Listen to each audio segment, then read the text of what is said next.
Bueno, Baruch Hashem, Shabbat Shalom. Va creciendo el grupo. Yohanan, faltas tú, Yohanan. Yohanan dice, yo soy más solista, ¿verdad, Yohanan? Baruch Hashem, Baruch Hashem. Bueno, bendito sea el Eterno por la bendición de este Shabbat que ya está llegando casi a su final. Pero estamos en un momento especial. Por un lado, todavía nos encontramos en el Shabbat de esta parashá, la parashá Mishpatim. Pero por otro lado, ya hemos leído esta tarde la parashá de esta semana que va a iniciar, la parashá Terumá. Y esto nos permite poder unir la porción que está finalizando con la porción que estaremos iniciando esta semana. ¿Y qué es lo que significa Mishpatim? Ordenanzas, leyes, preceptos, estatutos. Y dijimos un aspecto importante esta mañana, que la palabra mishpat está relacionada con ¿qué? Con la justicia. La palabra mishpat está relacionada con la justicia. Y mencionábamos que el rey ama la justicia. Hashem ama la justicia. Y por otro lado, tenemos la porción que estaremos estudiando esta semana, que tiene por nombre la parashá Terumá. ¿Y qué significa Terumá? Ofrenda elevada. La Terumá hace alusión a una ofrenda. De hecho, esta parashá nos habla de una terumá muy especial. La terumá que Hashem ordenó para la construcción del tabernáculo de reunión. Pero terumá en hebreo significa algo que es separado, que es apartado.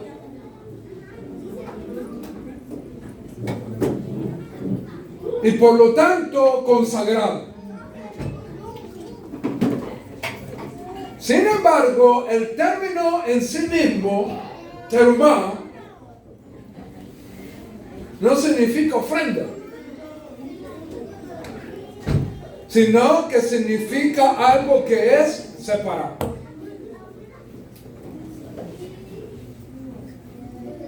Entonces, vamos a compartir ahorita algo importante, porque estos dos términos, mishpat y terumá, justicia y algo que es separado, se encuentran en un texto de la Tanaj que nos permite hacer una conexión entre la parashá Mishpat y la parashá Terumá. ¿Cuál es ese texto en la Tanaj donde estas dos expresiones se encuentran? Mishpat y Terumá. Ese texto se encuentra en el libro de Mishlei, Proverbios, capítulo 29, versículo 4. Proverbios capítulo 29, versículo 4. Y voy a leerlo para ustedes, este pasuk, que es de gran importancia, porque nos conecta, como dije anteriormente, por un lado, Mishpat, y nos los conecta con la terumá. Para los que les gusta tomar nota, vamos a leer Proverbios, capítulo 29, versículo 4.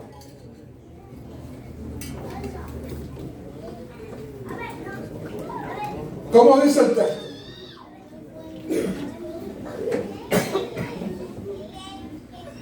Presta atención.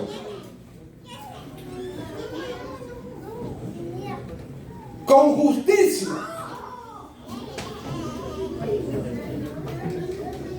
Con justicia. El rey establece la tierra. Con justicia el rey establece la tierra. Pero un hombre terumá la derriba. ¿Saben qué es el texto? Voy a leer el texto en hebreo. Ok, voy a leer el texto en hebreo. Melech, el rey, Benishpat, con justicia, Ya'amit Eretz, establece la tierra. Beish, y el hombre, Terumot, el hombre separado,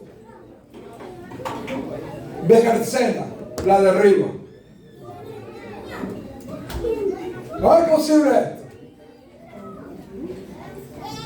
Si terumá es algo que entendemos que es algo apartado para Dios, ¿cómo es posible que un ish terumá derriba el fundamento que el rey ha construido con justicia? ¿Es lo que está diciendo el texto? El rey con justicia establece la tierra. Pero el ish terumá, el hombre terumá, por decirlo de alguna manera, derriba lo que se formó con justicia.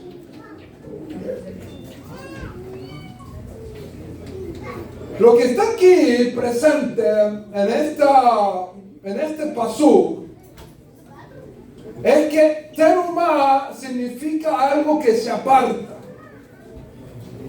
algo que se aísla, algo que se separa.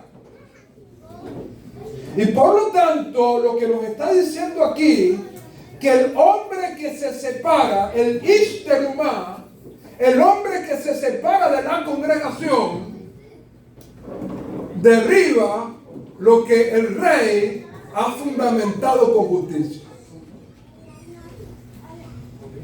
El texto aquí en el libro de Mislei nos está hablando de la indiferencia. Nos está hablando de una actitud indiferente. Es decir, un hombre que mira lo que está ocurriendo y se separa, dice, no, yo mejor me aparto, no me interesa lo que pasa y me aparto, me separo. Y el proverbio nos dice, el que tenga esa actitud está derribando lo que el rey ha construido con justicia. Esto nos enseña lo grave y terrible que es la indiferencia delante de Jesús. Lo grave y terrible que es la indiferencia delante de Hakadosh Baruj Hu. Porque si hay alguna situación que no está correcta, uno debe actuar para fortalecer la justicia y no hacerse el indiferente, porque el hacerse el indiferente no contribuye en nada, sino que derriba lo que Hashem está estableciendo. De hecho, el Midrash, citando este proverbio, el Midrash Tanjumá, nos cuenta la historia de un rabino que ya estaba anciano y él es su lecho de muerte.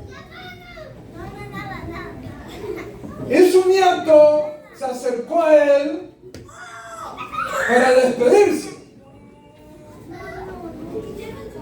Y encontró a su abuelito llorando. Y le dice: abuelito, ¿por qué lloras?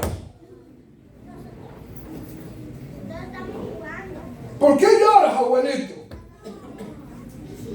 Si tú has cumplido Torah, si tú has formado Talmidim, si tú has hecho esto,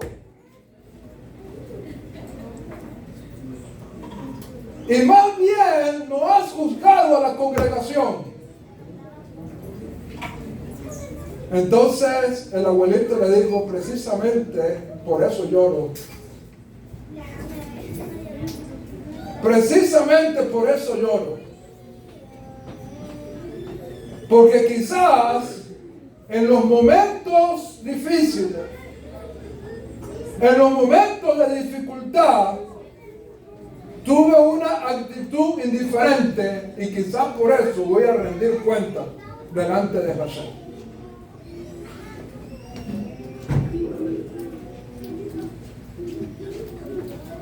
Esta mañana mencionábamos que la justicia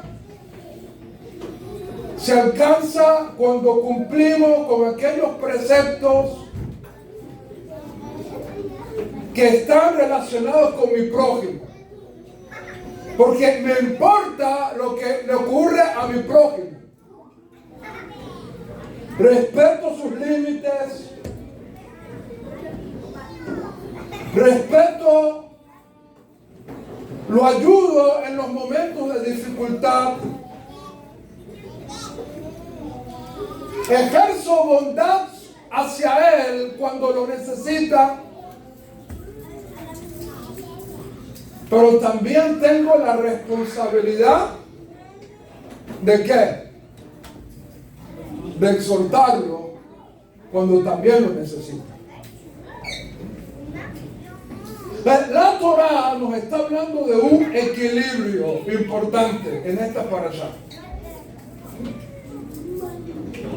De un equilibrio que nos demanda a nosotros actuar siempre en aras del cielo y en fortalecimiento de nuestro prójimo. Cuando las situaciones no están bien, se tiene que levantar una voz que diga: hay que acomodar esto, hay que solucionar esto.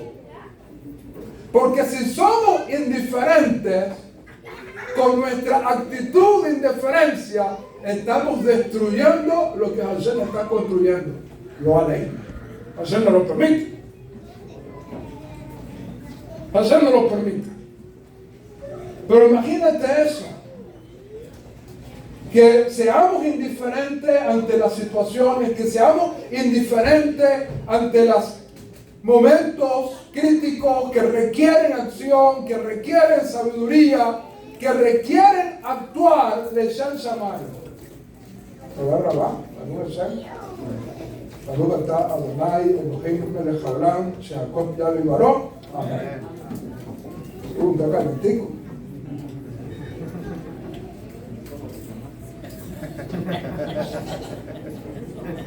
Está calentico, ¿ah?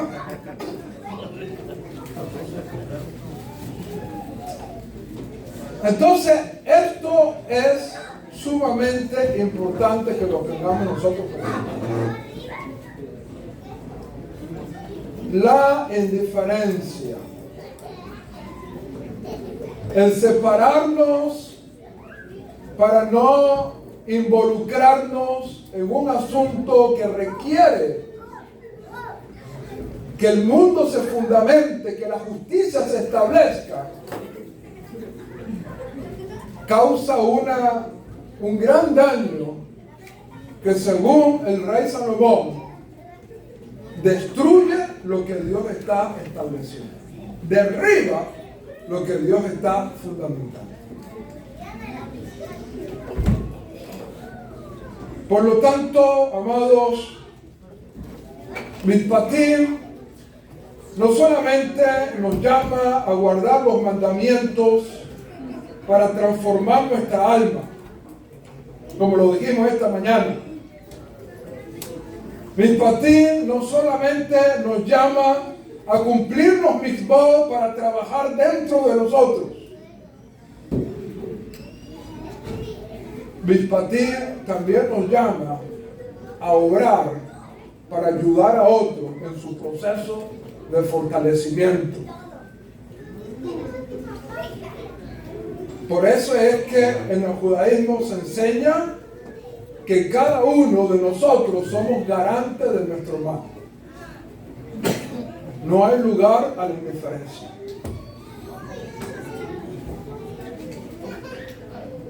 En otras palabras, yo no solamente voy a dar cuenta por mis acciones. Hashem también me va a preguntar, ¿qué hiciste para ayudar a tu hermano? ¿Fuiste indiferente? ¿Volteaste la mirada? Y si la respuesta es sí, el rey nos dirá, estás derribando el fundamento que yo estoy estableciendo. Que el cielo nos ayude y que la Torah de Hashem esté en nuestra mente y en nuestro corazón. Este era un preámbulo para que podamos recibir y darle la bienvenida a quien nos va a compartir la parashá en esta tarde, a nuestro amado Adonías, al cual recibimos con alegría y nos ponemos todos de pie. Baruch Hashem.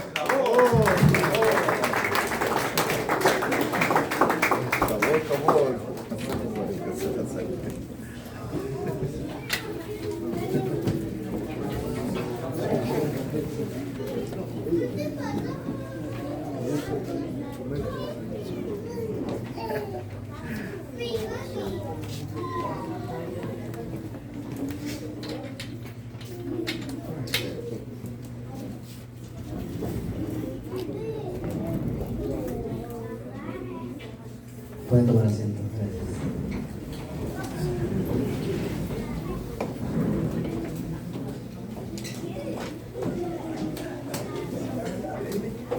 Vamos a rayar aquí y a hacer una saca.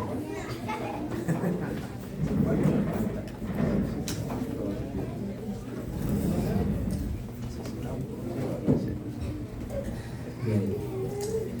Gracias por la oportunidad, querido Rab. A todos los líderes de esta comunidad, muchísimas gracias. Con la ayuda del cielo, bajo la autoridad de nuestro rabino Abraham, Ben Abraham, que la paz esté con él y con su familia. Y también con el permiso de nuestro amado Rab, que la paz esté con él y su familia. Vamos a tratar de compartir un rato la porción de la semana y que el cielo nos asista.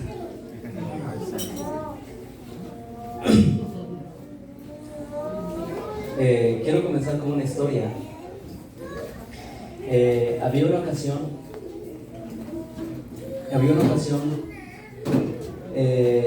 había una comunidad religiosa y llevaban en esa comunidad como alrededor de un año.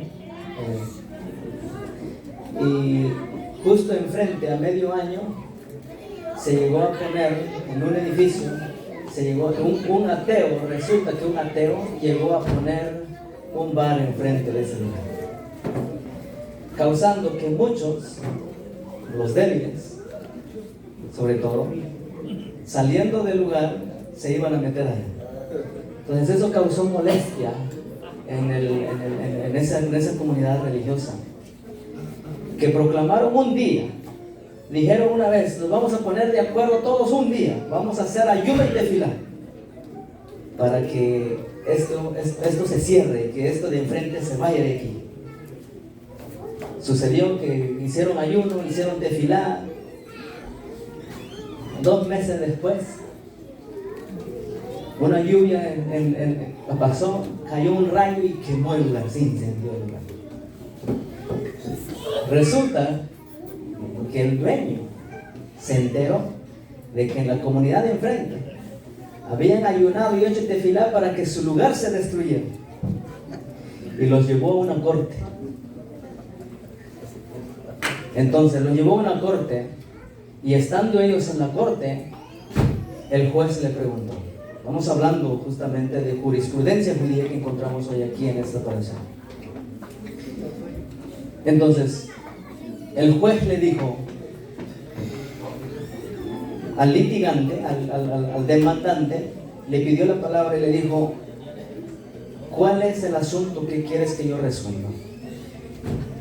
El demandante dijo: lo que sucede es que yo tenía mi lugar, y le explicó, me tenía mi negocio, y la comunidad de enfrente, yo supe que ellos oraron y hicieron ayuno para que mi lugar se destruyera, y efectivamente se destruyó mi lugar. Entonces estoy pidiendo que ellos me restituyan el dinero y que me paguen los daños ocasionados. Le preguntaron al líder: ¿cómo tú te defiendes en este caso? El líder dijo: nosotros nada más oramos, pero no pensamos que esto iba a suceder.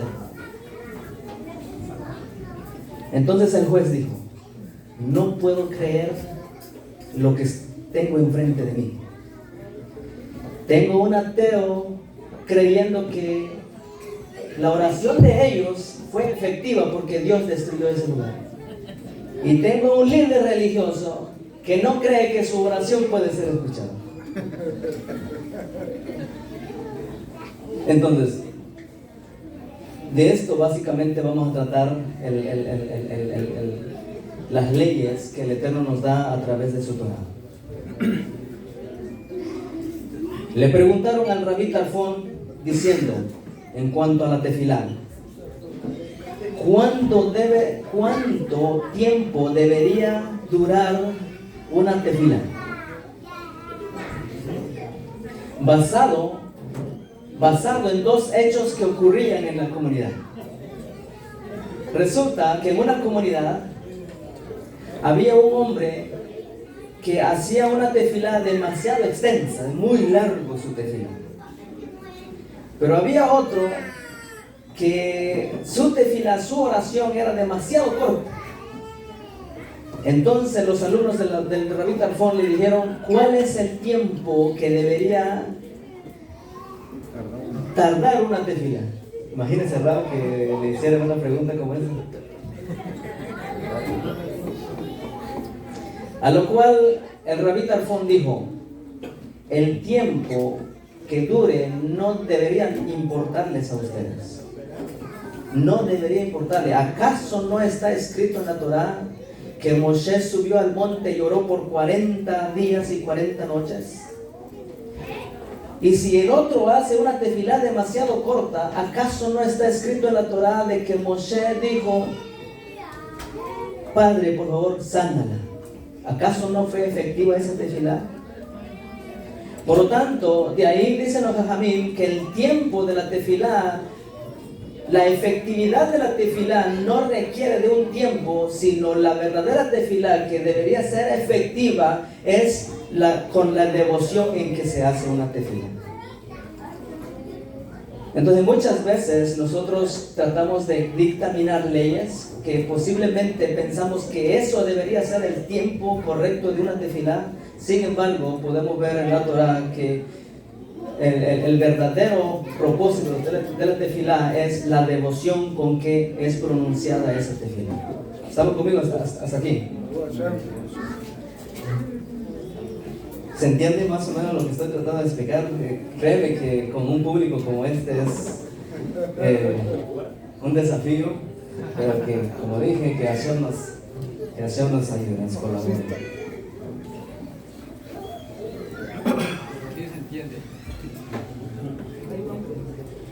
Hoy quiero tratar un tema que es conocido como la sensibilidad emocional.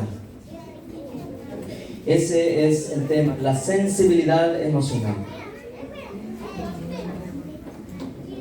¿Qué cosa es la sensibilidad emocional?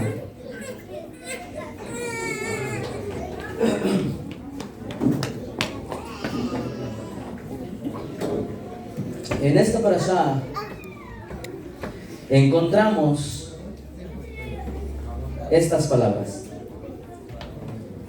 Si un ladrón roba un toro, debe de pagar 5 veces su valor.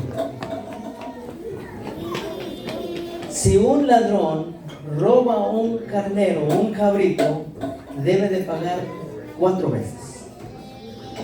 Es decir, si una persona robó un toro y lo hace carne asada y no puede devolver ese toro, ¿cuántas veces según la Torah debe de devolver? Es decir, si robó un toro debe devolver 5 toros, ¿correcto? Si robó un cabrito debe de restituir 4 veces.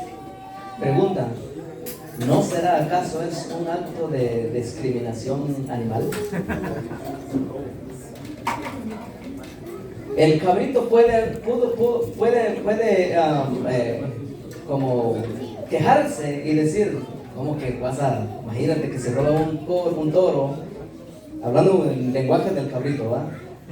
Y si me roban a mí 4 veces, ¿qué? ¿A poco es el valor de la vida que tiene el toro y el valor de la vida que tengo yo es diferente? ¿Cómo interpretamos aquí?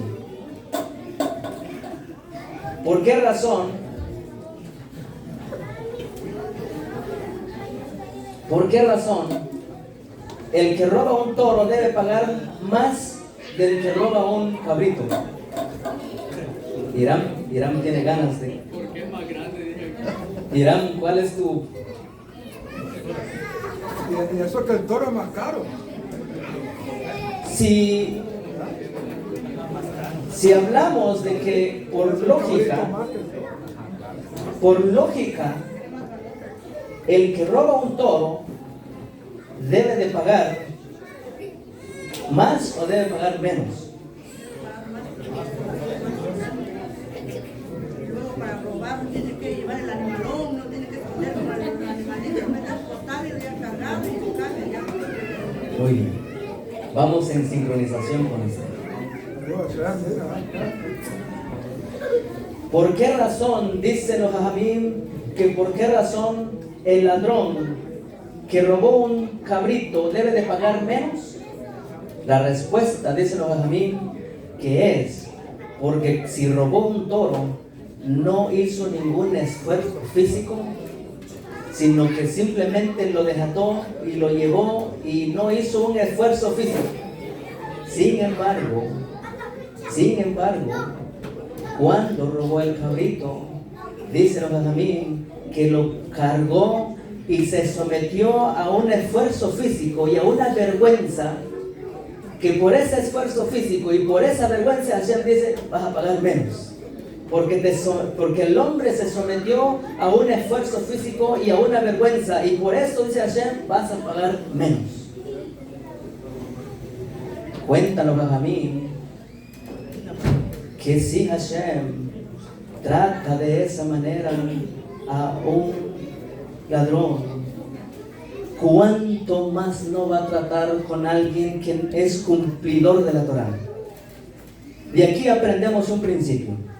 Si Hashem es misericordioso con un ladrón, que imagínense, imaginemos el ladrón, si pasó vergüenza o hizo un esfuerzo físico para lograr, ¿acaso no merece que pase una vergüenza? podemos pensar que debe de sufrir más de lo que, porque es un ladrón. Estamos hablando de una persona baja. Alguien que comete un robo está en la categoría de los más bajos. Entonces Hashem dice, miren cómo es el amor de Dios. Si Hashem ama incluso al transgresor de la Torá, cuánto más. Esto nos enseña que cuánto más no nosotros debemos demostrar amor hacia alguien que no lo es. ¿Cuánto estamos entendiendo lo que estamos hablando?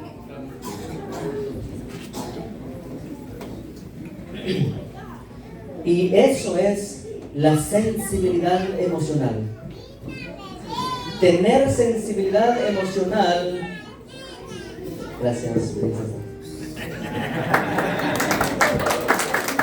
Está caliente, no puedo quejarse.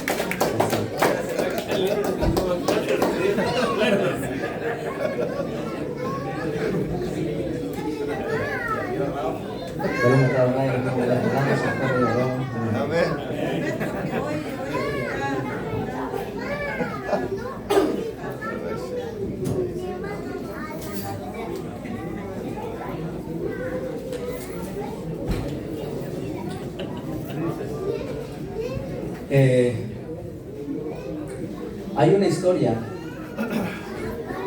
Hay una historia que habían 5 hermanos y los papás de estos 5 hermanos eran ya ancianos, eran de mayor edad,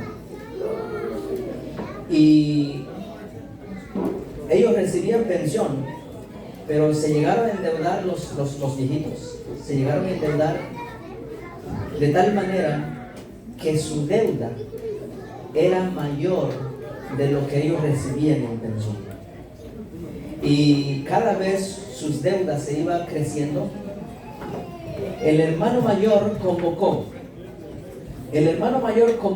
a todos sus hermanos y les dijo: ¿saben que vuestro padre está pasando por problemas económicos?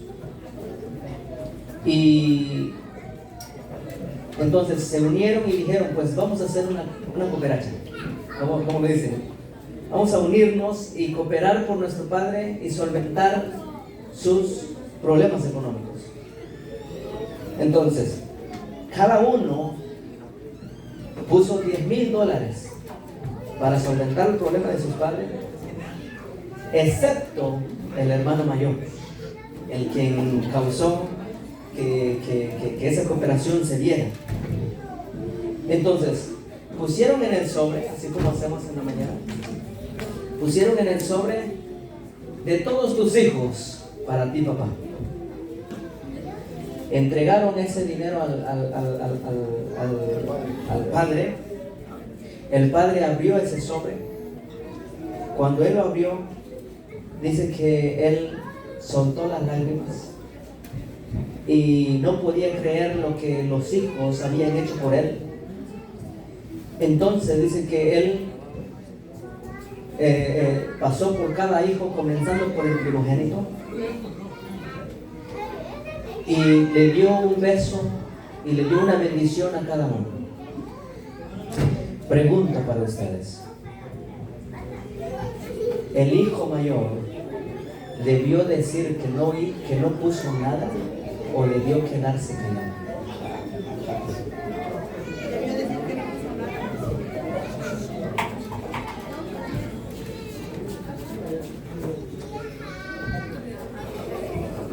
¿Quiénes opinan que debió decir que no puso nada? Que levanten la mano. ¿Y quiénes opinan que era mejor quedarse callado?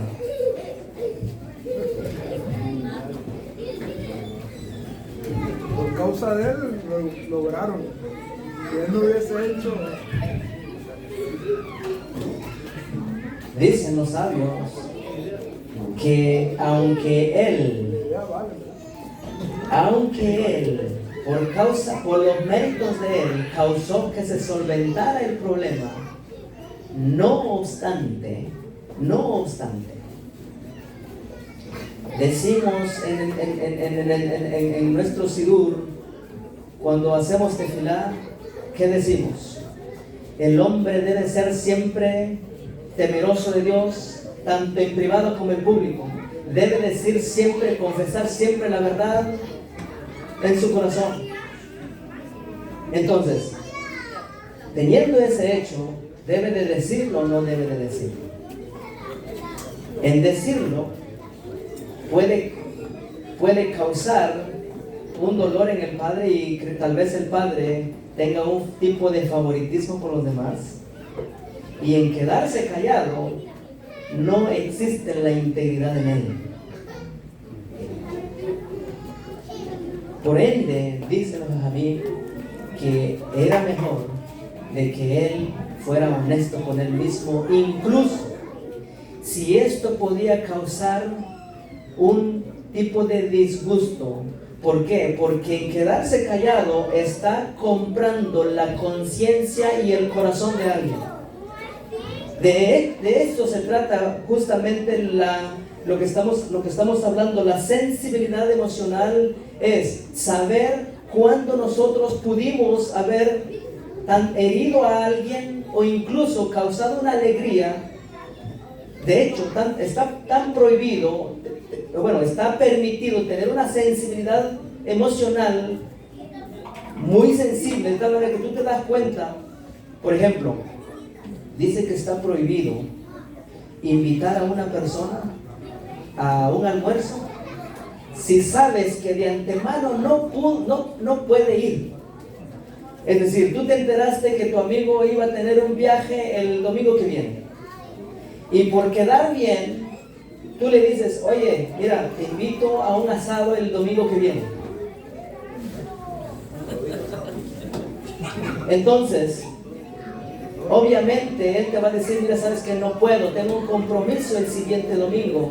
Pero en tú invitarle, aún sabiendo que no iba a poder asistir, estás comprando el corazón, y eso es falta de integridad.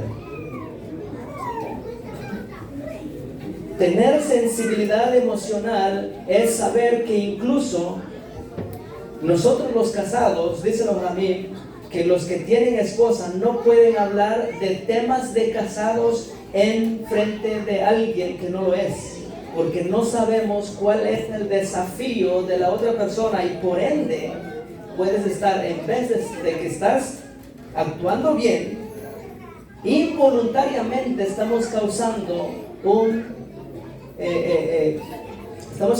una herida en otras personas. ¿Cuánto estamos entendiendo lo que estamos hablando? De hecho, dice que si dos personas económicamente bien están hablando de negocios y llega una persona que no conoce, se debería de parar con esa plática y entonces optar por otra plática. Porque imaginémonos que posiblemente estos dos empresarios les va bien, pero llega alguien que está tratando de sobresalir con ese obstáculo. Entonces, con simplemente hablar del caso, estamos punzando una astilla en el desafío que la otra persona podría tener. Y eso es tener sensibilidad emocional. Estoy convencido de que veo que estamos en una generación donde la sensibilidad emocional hace demasiada falta. Y no sabemos cuándo opinar, cuándo hablar. Esto se llama Hasidut, la forma y estilo de vida de un hombre piadoso. Gente que podría estar sufriendo por mis palabras verbales. Familias que podrían estar siendo destruidas por mis mensajes telefónicos. Esto es Hasidut.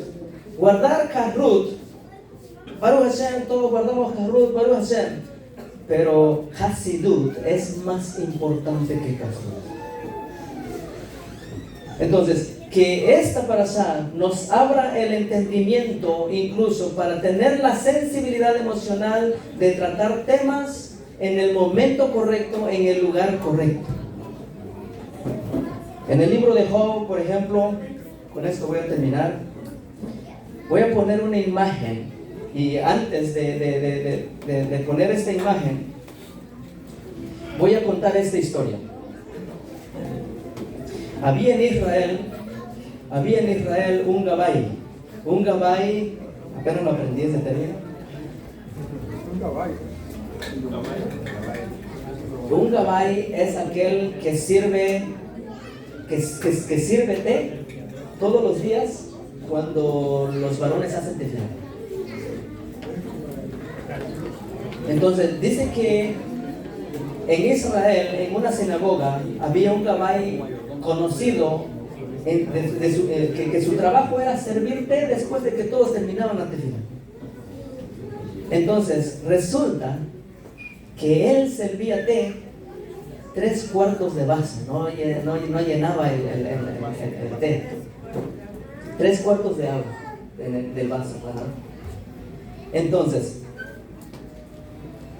llegó el tiempo que este Gabay falleció, y todos se preguntaban en la sinagoga: ahora, ¿quién va a servir el té? ¿Quién va a llevar el rol del Gabay ahora? El hijo decidió llevar el rol que su padre hacía por 40 años. Solo que el hijo llegó el día de Shaharit, y el hijo hizo un cambio. En vez de servir 3/4 de vaso de té, él sirvió lleno el vaso, porque el hijo había escuchado decir comentarios de otros que su padre era de alguna forma tacaño, porque el padre solamente servía 3/4, y como él había escuchado que al padre lo habían llamado de alguna vez tacaño, él quiso compensar esa área y llenó la taza. Empezó a repartir a todos agarraron té y se sorprendieron del cambio, excepto un grupo que no les vino bien ese cambio. ¿Quién era ese grupo? El grupo de mayores, de ancianos, que cuando sacaron el té de la bandeja se les derramó, porque ellos con la edad ya les temblaba la mano y se les derramó el té encima. Entonces el hijo comprendió el gran trabajo que su padre había hecho, exponiéndose así a que lo llamaran tacaño, con tal de cuidar la reputación y la sensibilidad en la gente mayor.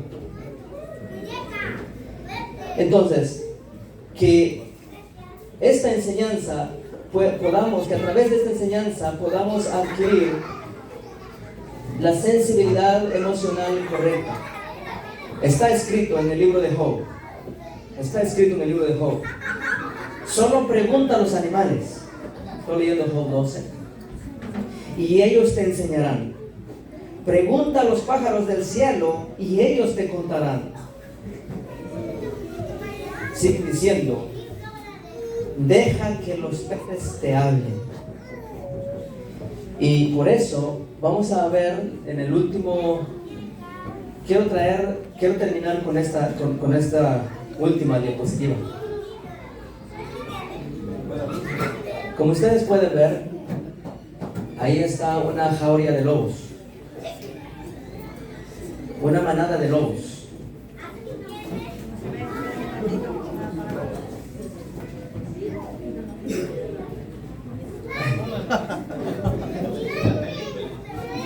Ahí está una jauría de lobos. En lo que hemos aprendido,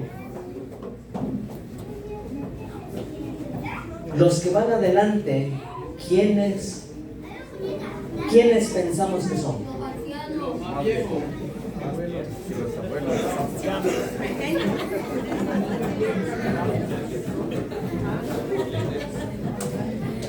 Señores, en esta imagen que ustedes están viendo, los ancianos son los que van enfrente. Los más viejos de la manada son los que van enfrente. ¿Por qué razón? Porque la manada entendió que si los más viejos quedan hasta atrás, puedan incluso desapartarse de la manada e incluso enfrentar peligros desastrosos. El siguiente grupo son las hembras mayores. Entonces en esta imagen los dos grupos son los más ancianos, que ellos dictaminan la velocidad de la caminata de todo el grupo. Y en medio van todos los jóvenes. Y por último, en el último grupo, en el cuadro, esos son todos los jóvenes machos.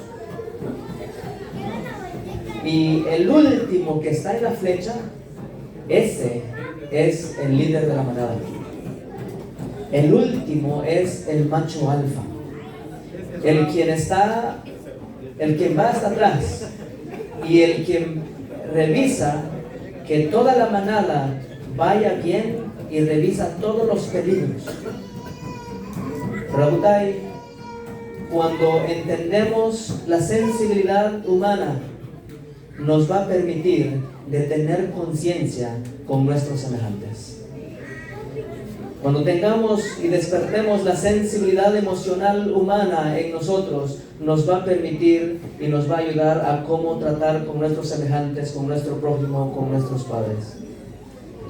Que esta enseñanza sea para bien, para vida y para paz. Shalom, shalom.